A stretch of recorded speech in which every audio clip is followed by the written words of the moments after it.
This Sunday was a national election in Austria. This was an early snap election following the collapse of the Austrian ruling coalition months ago. Things did not go well for the conservative Austrian Freedom Party.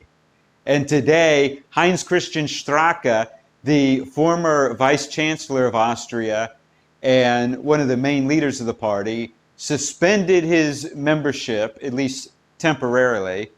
Now, to understand all of this, you have to know about the Ibiza affair, which was the elaborate sting operation against Strache. I made a previous video about this. During the sting, he'd never said anything illegal, but he said things that came off as sleazy, and he made himself look corrupt.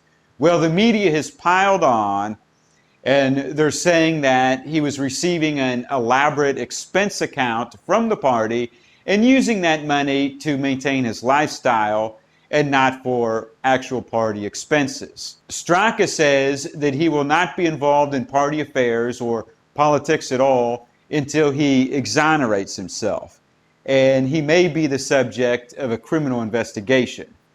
The media also targeted other members of the party, trying to portray them as corrupt. They even claimed that Norbert Hofer, the current chairman of the party, used party funds for a fence around his house. Now, the best explanation for all of this that I've heard came from the YouTuber Red Pill Germany.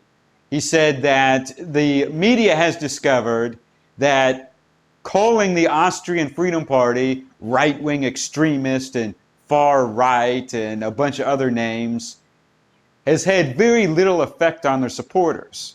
But they can undermine the party by trying to portray them as corrupt. This is a phenomenon that we see in America as well as Europe. Conservative voters hold conservative politicians to a higher degree of integrity than the left holds left-wing politicians. It's just a fact. Now, there's also a big financial scandal going on surrounding the Green Party of Austria. The media didn't care. Green Party supporters didn't care. The Green Party gained ground at the expense of the Social Democrats. And so we see that the same rules don't apply for the left and the right. And the media is using that to their advantage. So here's how things went down.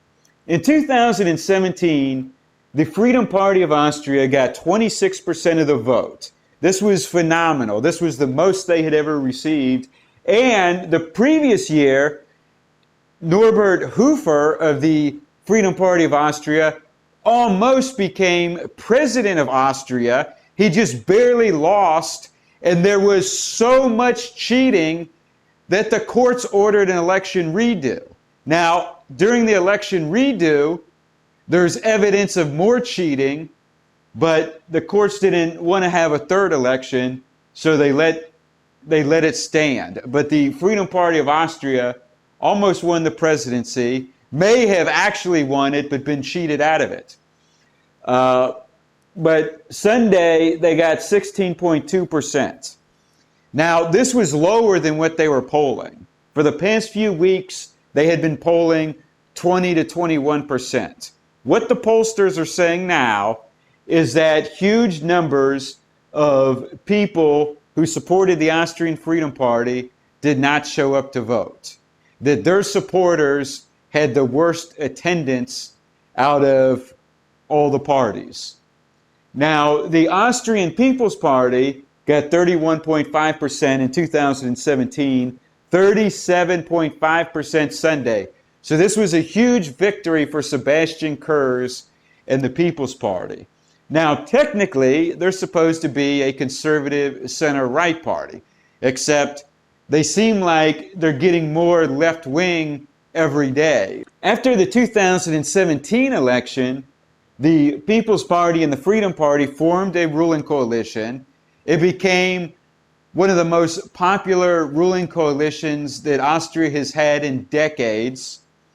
And then after the Ibiza affair, Sebastian Kurz declared that the Freedom Party was ruined and threw the coalition away.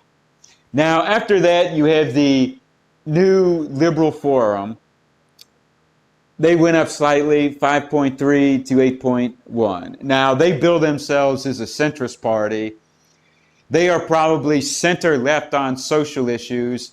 It may be slightly center-right on economic issues. Now, if you go back far enough, New Liberal Forum and the Austrian Freedom Party have a common origin. So originally, the Austrian Freedom Party was strictly a right-of-center libertarian economic party. Jörg Haider is the one who made it more of a socially conservative party as well and took up the issue of immigration. And so the origin of New Liberal Forum goes back to people who left the Freedom Party of Austria when Jörg Haider started making it more of a socially conservative party as well as an economically conservative party. Then you have the Social Democrats who went down and the Greens who went up, gaining a chunk of voters from the Social Democrats. Now, there's three possible ruling coalitions that could be formed.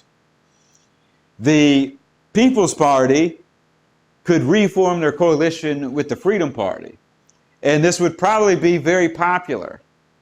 Or they could form a coalition with the Social Democrats or even the Greens. If we listen to what the media is saying right now, Sebastian Kurz and the People's Party are going to the left.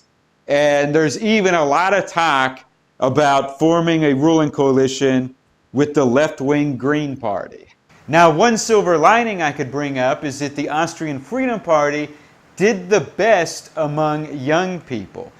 It followed the same trend we saw in the recent state elections in the former East Germany.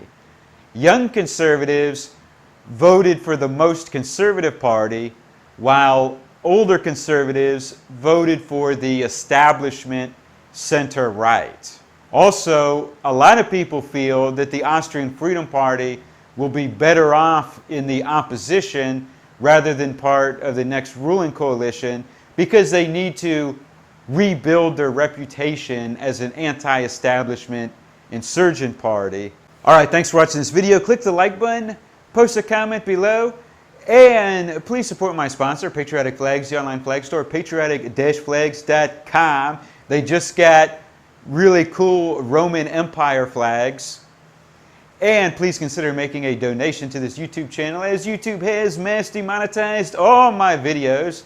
And I would like to thank Philippa, Liam, and Philip for making donations. And click the subscribe button. New video every few days.